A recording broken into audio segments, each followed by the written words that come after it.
তো দেখো বিপত্তারিণী পুজোয় দিয়ে কিন্তু চলে এসেছি, আর এতে কিন্তু 13 রকম লুচি খেতে হয়। তা আমি কিন্তু প্রতি 13টা। বছর ছোট ছোট লুচি করি, করে 13টা খাই, যেহেতু বড় লুচি খেতে পারবো না। আর মা দেখো আজকে ছোট ছোট লুচি করেনি, সব বড় করেছি। এই বড় 13টা কিন্তু আমি এখন খেতে পারবো না, এত লুচি খাওয়া যায় বড় বড় 13টা।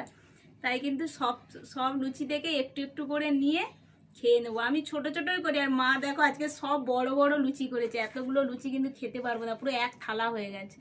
তার জন্য এই ছোট ছোট করে কেটে 13টা করে লুচি খাবো এখন। সবগুলো থেকে একটু একটু করে কেটে নিয়ে একটা একটা করে খাও, ওই একটা খাও তেমন একটা, আবার একটা আবার নোংরা করে খেয়ে নাও। ওইটাই করি, সবগুলো থেকে নিয়ে নিয়ে খাই একটু একটু করে। এত লুচি পুরো কোনোদিন খেতে পারবো না এত লুচি। কেটে দাও। তার জন্য একটু একটু করে খাচ্ছি। তবে নিয়ম তো আছে, 13টা খেতে হয় না, এই জন্যই তো। এই সবটা খেতে হবে, কেটে কেটে হবে না, পুরোটা খাও। আরে এত লুচি খাওয়া যায়? আর সব থেকে ওই জন্য সবগুলো থেকে একটু একটু করেই কেটে কেটে খাচ্ছি।